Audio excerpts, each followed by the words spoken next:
Yeah. Everything's rolling, lad. I'm in shorts again. I don't know if you can. I think you might be able to see my shorts, but no shame. Welcome to. Shout out to Casey Hill, because he gave me the idea to come up with a name for this fight show. It's called Paul's Punch Up, episode number 1. Is that the name now? Yeah. Yeah, that is the official name. Yeah. Paul's Punch Up. I've been a few people have told me that I should be doing some sort of a fight show, and even though I don't really consider myself an expert, I do like to chat shit about fighting. It's pretty more fun. Than the average Joe, though. I don't know. I think it's weird because you say fighting. Fighting covers a lot. It covers UFC, MMA, and boxing. True. When it comes to boxing, I'll be honest, my boxing knowledge is pretty. Yeah. Compared to my MMA knowledge, 1,000,000%. I don't really follow boxing. I think it's hard to.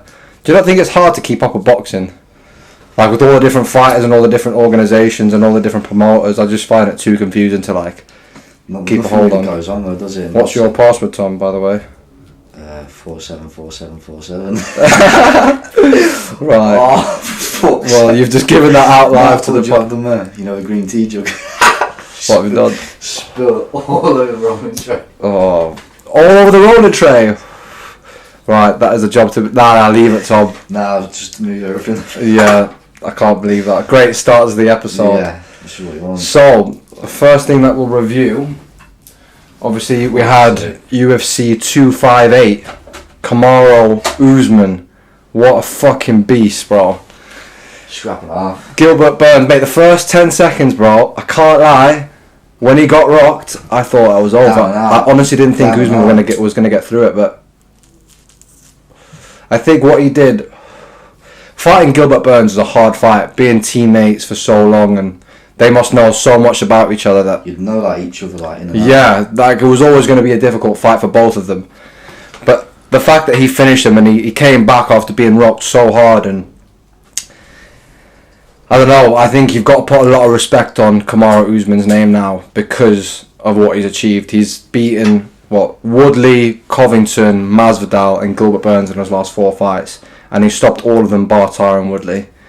Mate, Usman deserves a lot of credit, and he's beaten the GSP. He's beaten the GSP record as well for 13 wins. 13 wins, yeah. Let's fucking. Tom, your phone's doing my nutting. I can't lie. Also, we had Kelvin Gastelum. He beat Ian Heinisch. It was good to see Kelvin Gastelum fight.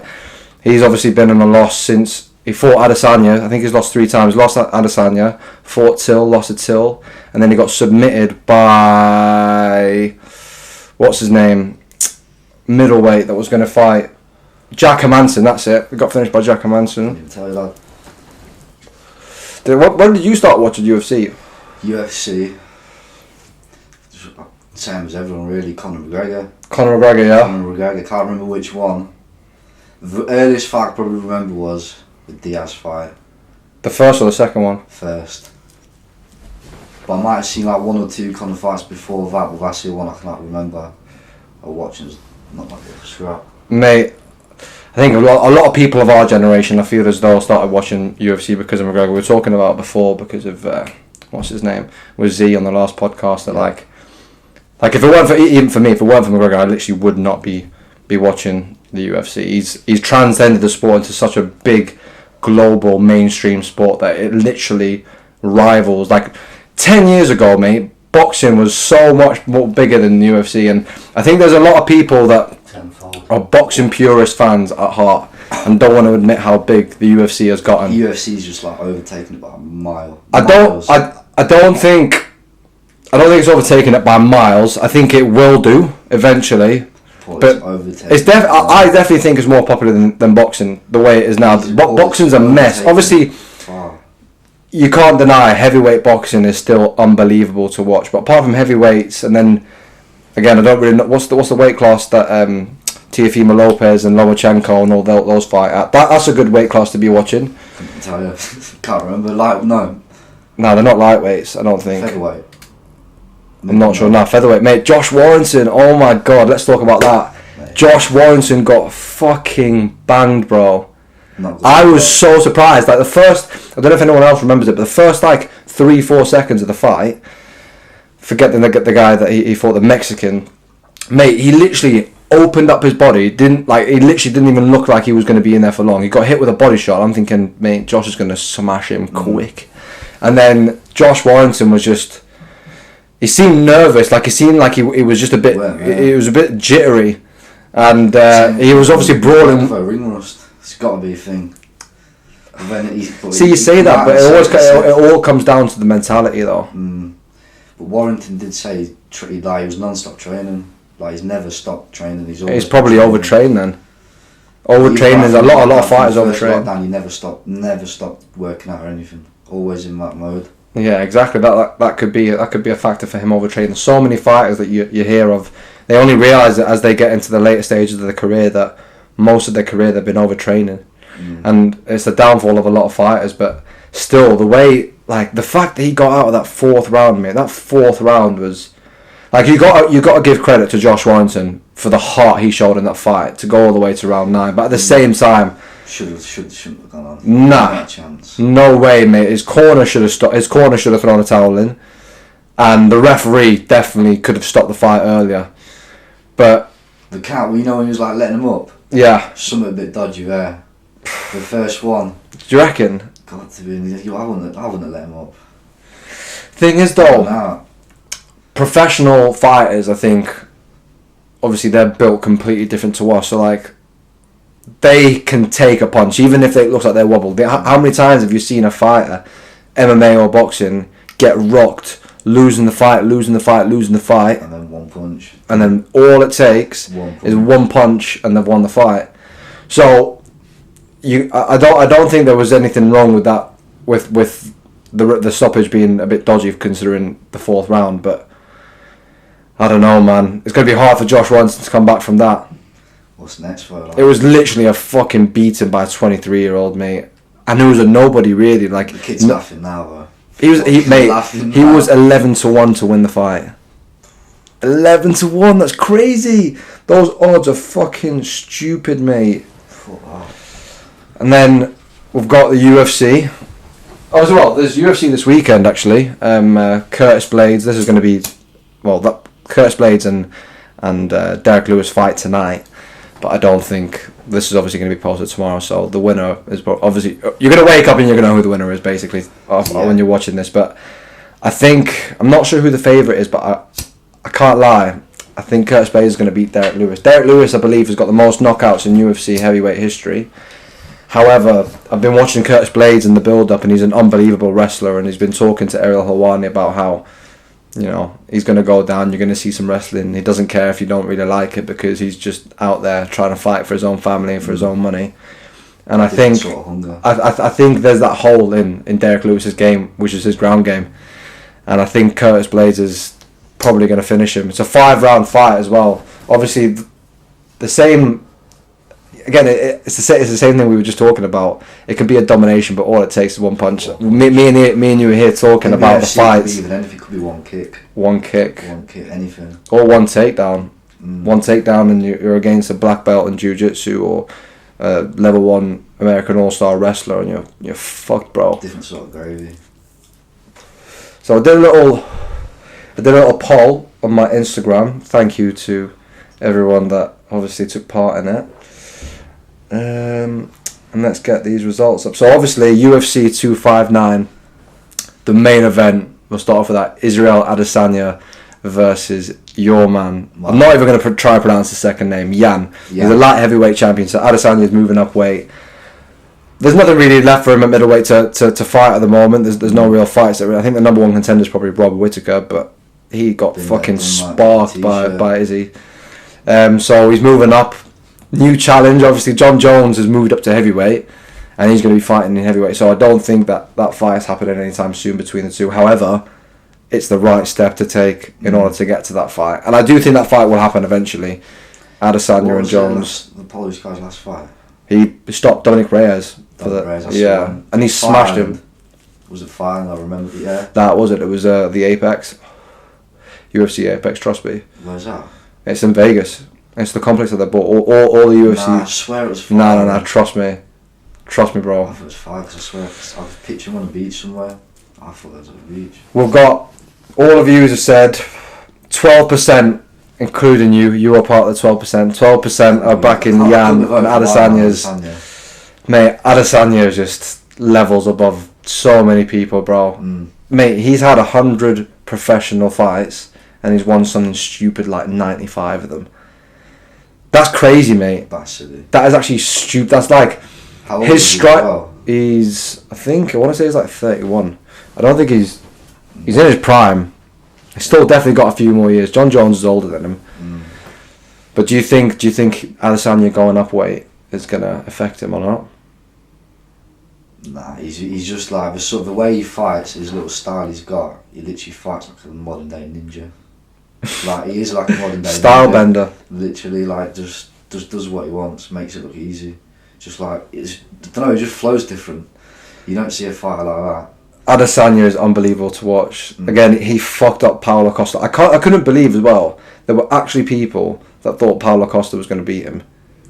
Crazy. The guy was just a fucking big roidhead with a couple of strong punches, but he got embarrassed by Adesanya. Yeah, he got embarrassed. There was not like 1 second of a fight where he looked like, oh, he's got a chance. Literally not From one the first fucking second, the way like moves in front of him. So we've also got, obviously Jan, like I said, he just fought Dominic Reyes.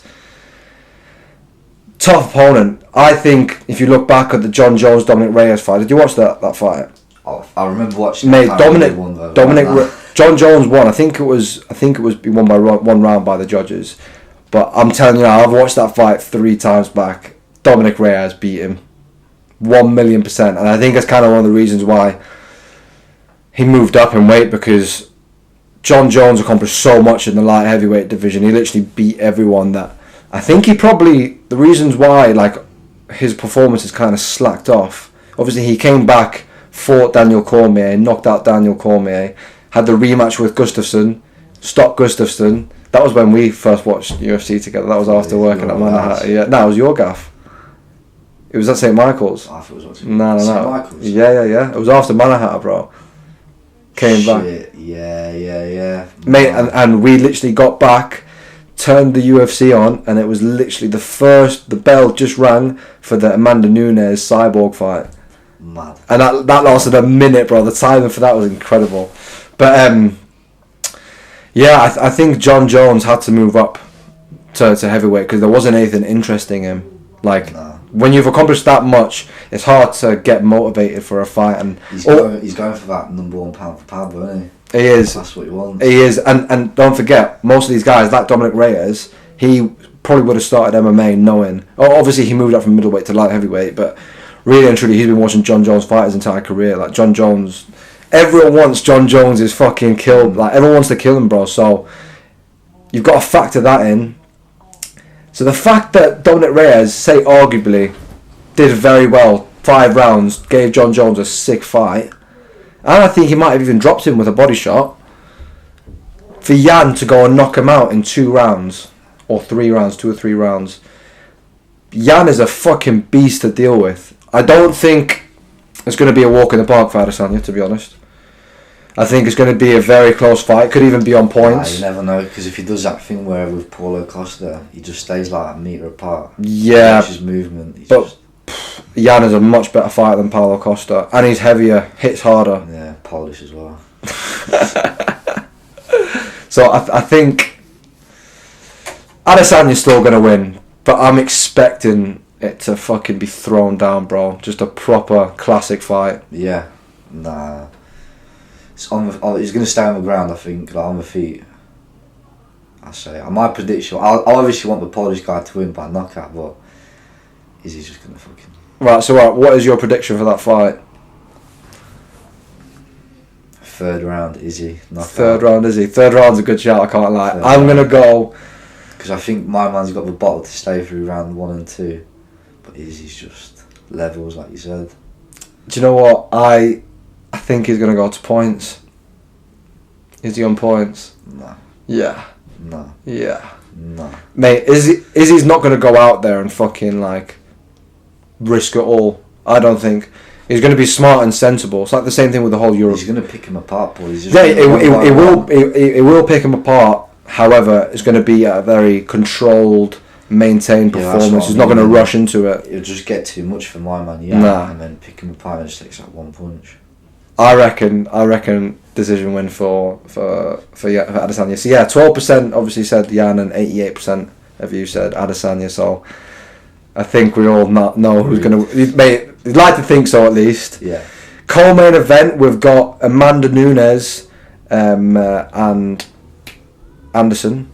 And unfortunately, there were a fair, like there was 5 or 6 people, I think, out of the 50 odd people that voted for Nunes to lose. And I'm not going to name and shame you because it's pretty embarrassing that you didn't vote for Nunes as it is. But yeah, I think there's not really much to talk about the Nunes fight, to be honest. I think it's going to be another easy fight. Amanda Nunes, without doubt, the greatest women fighters of all time. What she's done in the sport for women's MMA far outweighs, I think, any of the others. Obviously, Ronda Rousey brought so many eyes to the sport for being the first big female star. 3 or 4 women fighters that I like following. She's like one of them. Yeah, she was definitely a huge star, but I think she was also one of those fighters where she was good for her era. If you put her in an era now, I mean, point proven. Look what Amanda Nunes did to her. From the only minute that the fight lasted, Amanda Nunes dominated the entire minute. It was a complete barrage of fucking hammers, bro. She got fucked up, and I think what happened to her towards the end of her career is kind of what could happen, and is kind of what's happening to McGregor. Is they're fucking smashing it. They're doing so well for the sport, and then Ronda Rousey, she went into acting, she was in Fast and Furious, she was living that celebrity lifestyle, not as committed, gets stopped twice, never comes back. Obviously McGregor is not I'm not saying McGregor's in that, but there are similarities to what's happened. McGregor's gotten to where he got, finished all those featherweights, finished Aldo, all the celebrity lifestyle gets caught up, and since then he's been stopped 3 times. So the fame does get to fighters, I do think. It's hard to all take on the plate, I think. It just like come naturally. You wouldn't even like think about it. Though. He thinks, he's sweet, but deep down, there's just something. The fire's just not there, is it? I don't know. I think he will find it, though. He's got to. It's Conor McGregor. Mate, the next fight is definitely going to be Poirier and McGregor 3 for the belt. It has to be, because it's 1-1. Even though Poirier did slap him, you can sell the fight because it's only 1-1. I don't see how he can just fight for the belt. It's a bit unfair. Yeah, but Poirier is the number 1 contender, so he's going to be fighting for the belt anyway. Poirier is going to make a fuck ton of money fighting McGregor again. And again, the one thing that markets that fight is their 1-1. It's the same with the Diaz fight. The McGregor Diaz fight's always going to be there because it's 1-1. Too soon for the rematch. I mean, for the title as well. I definitely do it's think like a money thing, isn't it? It's just like a money thing. I know. It's like, if we're being true to it, the next fight for the belt should be Poirier and Charles Oliveira. Something like that. But it's not going to be. Yeah. Nate Diaz wants to fight Charles Oliveira, which is a good fight as well. His interview last week or a few days ago. Again, that'll lead up to if they fight at lightweight, then the winner of that is going to fight for the belt after that. So imagine if Nate Diaz and McGregor wins. It's McGregor Diaz. I think that's what they're trying to do. I think that they're going to try to do McGregor Diaz 3 for the lightweight belt. If he can get past Poirier, I think if he got past Poirier in the last fight, they would have made the next fight Nate Diaz and McGregor at lightweight. So I think a lot of ifs and buts and a lot of hard fights for both fighters involved, but that's where I see it going. But back to the UFC card, 259, the third, I'm going to call it the co-main, it's not a third co-main, but it's the first title fight of the night. Peter Yan, Russian Donny versus Aljamain Sterling. Aljamain Sterling's been on a roll, mate. Had a couple good finishes in the first round. Peter Yan smashed Uriah Faber. Fair play to him. Uriah Faber's very past it. So it's a bit of a... I don't really class that win as that high because, again, he was fighting Faber towards the end of his career. I don't think it's that legit of a win. in terms of the bantamweight division, that is. Aljamain Sterling's been staying active since that Faber fight. Peter Yan's fought Aldo, stopped Aldo. Looked good. Who's his last 3 fights? Peter Yan. Yeah. Has he fought over like in lockdown? No. He's not fought. Not once. I don't. Oh, he fought Aldo. I think it might have been in lockdown. Thinking about it, it might have been like the beginning of lockdown. Try to find out now because it might be another one of them ring rust fights. It might just go down. Well, I was gonna say I don't think Aljamain Sterling's a beast, bro. I think Aljamain Sterling's gonna win. And there was, out of all the percentages, 64% of you said Peter Yan was gonna win, and 36% said Aljamain. And I'm with you, 36%, because Aljamain Sterling's a beast, bro. He's been about for time, got a lot more UFC experience. I think that's gonna help him. Let's just check Peter Yan, Sherdog, and we'll find out. So, his last fight against Aldo was, if this fucking phone wants to work, Aldo versus Yan. It was 2-5-1, so 12th of July, yeah. Over lockdown? Yeah, that was last summer. Mind you, July, that's that's like what, 8 months? You still have that thing though with no crowd though. You still have. Oh yeah, definitely. Again, I just think, I don't know. I just got a feeling Aljamain Sterling's just going to do him. I think he's probably going to stop him as well. Yeah. Yeah. My prediction for that. Oh, we didn't even do a prediction for the Nunes. Nunes and Anderson. Obviously Nunes is going to win. But what round are you saying? 1 or 2. 1 or 2. I think she's going to get a submission. I don't think she'll knock her out. I think a third round submission. Again, do you know what the maddest thing about fighting, which is probably the best thing about it, is we can fucking sit here. Even the experts can sit and dissect. They can dissect the whole fight, break it down, this and that, go into the smallest details. But whoever's fighting on that night, whatever their mentality is when they're walking in that cage, it's already decided. Like, fighting, anyone can beat anyone on any given day. And again, they know. Like, some of them literally might know, like, they might have won or not. Like, just depends what they're feeling. Again, mentality is something that we've been talking about. Again, Josh Warrington fight is an example of how recent it can happen. A guy comes out of nowhere, 23, fighting Josh Warrington, who is expecting to fucking smash him, gets sparked out, mate. Literally loses basically every round. Couple 10-8 rounds in there as well. It was an absolute beating. So, do you reckon it happens? Do you reckon there are more upsets in boxing or UFC? Boxing. You reckon? Yeah, because I think you stand out more in UFC. Like, you definitely stand out. You know if you shit in UFC. Yeah. I don't even know where I'm going with that one.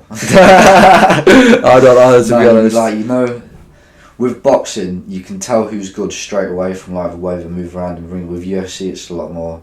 Too many things can happen in a fight. There's less. I don't know. You can get hit from a lot of different angles because it's different. I definitely think that you get more upsets in the UFC because, like you said, because of how well rounded you've got to be. There are more chances for you to lose a fight as opposed to boxing. There's not many people with like one being. By the way, speaking of touching on boxing, I apologise. This episode's been all over the place. It has been a bit of a messy episode. I apologise if it has been a bit hard to keep track of everything. It is my first one, but we move. But back to the boxing. The co-main event of the Josh Warrington fight. It was Zelfa Barrett versus that Spanish guy. Oh, mate! Madness happened, didn't it? Eddie Hearn come out and fucking. Eddie Hearn was fuming. 118 to 112. The judges' scorecard had it to Zelfa Barrett, mate. Absolute liberty. It's scandalous. Like, you get some dodgy decisions by the judges in the UFC without a doubt. There's a lot of fucking dodgy business in boxing, though. I think the judging in boxing is just even like they don't even try to hide the corruption, mate. No. They don't at all. Like, it's just blatant. 118 to 112. Ridiculous. That was a close fight. If you're gonna say Zelfa Barrett won that fight, he won it by 1 or 2 rounds, tops. That Spanish guy, former world champion contender. I felt sorry for him, mate. Like Eddie Hearn said, like it's hard to grab the attention of all these fighters to come over and fight if when you leave it, yeah. Like Dana White's stances on it is, you don't leave it to the judges, which I kind of agree with, because you should never leave it to the judges. However, the flaw in that is that the judges are there for a reason. You can't that's say their job. You can't exactly. Job. They get paid to do that. You can't say, don't leave it to the judges. It is their job. You can't, a fighter, even though it's obviously optimal, and you should be, as a fighter, you should want to finish fights. You should want to show off all your talents and try to stop people, because that's what fighting is. It's fight, really and truly. Take away the round. A fight is a fight until someone is stopped, really and truly. So at the same time, sometimes fights are just super close. Like, you can just get 2 guys that just pour their absolute heart and soul into the fight, and they give it everything, and you still can't find a winner. So you have to take it to the judges. So you can't have a system where the judges are going to fuck up most of the time, because then people are going to lose out on money. That means that it's going to affect their record, which means, depending on their situation, that affects their ranking, which means you could have fighters, for example, that you could have like a 35-year-old fighting a number 2 or 3 ranked contender. It's his last chance to fight for a number 1 contender spot. Wins the fight, obviously, goes to the judges, and they get it wrong, and the other guy wins. As sad as it is, that fight will never happen again, because you've got to move on, because at the end of the day, they only look at the record. It's the same thing with the Dominic Reyes and the John Jones fight. Dominic Reyes won that fight, but the only thing that people are going to remember are the fact that he didn't win the fight because the judges gave it to him, and the win stands on John Jones's record. So it's one of them. I think, Tom, like I said, it's not really been a long episode. Oh no, there's still one more boxing, actually. There's another UFC on, but it's fucking like 3 weeks away. Yeah, we'll do another episode to that. One where I feel like I don't know. I feel as though this episode is a bit of like an experiment, so you might have enjoyed it, you might have not. It's a bit all over the place. I'm going to get better as we go along. But the last boxing fight I wanted to talk about, which is on the same night, is the rematch between Dillian Whyte and Povetkin. Yeah. That's on the same night. Mate, honestly, to anyone who hasn't noticed this, on Saturday the 6th, they've got United City on, but I think it's set for 3 o'clock, but I don't think that's the official time. I think it'll probably get moved. You've got the Derby on, then you've got, like I said, Povetkin and Whyte, and I think Campbell Hatton is also fighting on that card. Did you see he had an interview, not Campbell Hatton, Ricky Hatton, and he was talking about sparring his son, and oh no, wait, it wasn't Ricky Hatton, it was Campbell Hatton. He was saying that he was sparring his dad, and his dad caught him with a proper right body shot that like sat him down, and he was like wincing in pain. And the first thing that Ricky Hatton said was like, "Oh, don't tell your mum." But yeah, we've got him fighting. I'd like to see him get his first pro win. It'd be nice. It's always hard though for boxers, or well, not even for boxers, for any athlete who's coming up and they've got the shadow over their parents to fulfill. It's very hard for people to live up to it. There's a lot of pressure. But yeah, the main card, Povetkin versus Whyte, the rematch. Obviously, Povetkin absolutely sent Whyte into a different world with that uppercut. Exactly, 1 punch. He got dropped twice the round before. Whyte was looking amazing for 3 rounds. Every single round Whyte did. And then, did he get him down? Did he knock him down? Yeah, knocked him down twice in the round before. So what do you think to that fight? I don't know. I remember watching it. I was sat there and I just couldn't believe what happened. Everyone, mate, I remember we were having a party downstairs and we had it on the TV downstairs. Was it like November, December? I think. So no, it was like back end of last year. I think it was earlier than November. I can't lie. Yeah. I think it might have been September time. Yeah. No, I can't. But who do you think is going to win the rematch? And how do you think it's going to go? You just can't call it, can you? Do you think? Yeah. Well, I think the bookies have got fucking Whyte to win, but just Povetkin could I definitely do think Whyte can win. Back for years, like he knows he can win that again. I think what happened to Dillian Whyte is he probably got a little bit too complacent, which is why he got hit with the shot that he did. But again, that's heavyweight boxing. But I think from those 4 rounds, even though Whyte did get knocked the fuck out, I do think that Dillian Whyte will probably win again. I say win again. He didn't win the first time, but I do think he'll outbox him. Got to get his game plan. Like, yeah, he's obviously got to be a bit more careful because he knows obviously the power that Povetkin actually has now. But I think it's going to boil down to. I reckon again. I think it could be a go to points. I think they're both going to be hesitant because Povetkin's going to know that he got dropped twice, and Whyte's going to know that he got knocked out completely unconscious. So I think they're both going to give it, but I think they'll both be a bit timid. I think it's got to be a knockout, Paul. Got to be Dillian Whyte, Povetkin. Mate, Povetkin is a fucking beast, it's all bro. on the line now. Because Dillian Whyte wants to fight with big dogs, doesn't he? This is the fight. He needs, really and truly, Povetkin needs to get knocked out. Yeah, for Dillian Whyte to make a name for himself and for him to get that, mate, #1 contender for 2 years and didn't get a title shot. How fucked up is that? I'd like to see him fight. Was he meant to fight him? It just didn't happen. Yeah, but it got fucked up because of all the boxing politics. Because he was meant to fight Fury or Wilder, and then I'd like to see Dillian Whyte fight Tyson Fury or fight Wilder. There'd be fights I want him to see, but I think he definitely deserves a title shot if he wins this next one. But I'm gonna go for Dillian Whyte on points. That's my prediction. Dillian Whyte knockout. Yeah. What round? Give me rounds. Between what rounds? Early. Between 5 and 7. 5 and 7? Yeah. Nah, I think it's too early. If he is going to get him, it will be a late knockout, I think. I think you've got to have a different game plan. Povetkin's got again because he knows Povetkin will know. Thing is though, Povetkin's got the experience to stay in that ring and to keep it going. So you need to knock him out as soon as you can. Go in there, just spark him out as soon as you can. Right, Tom.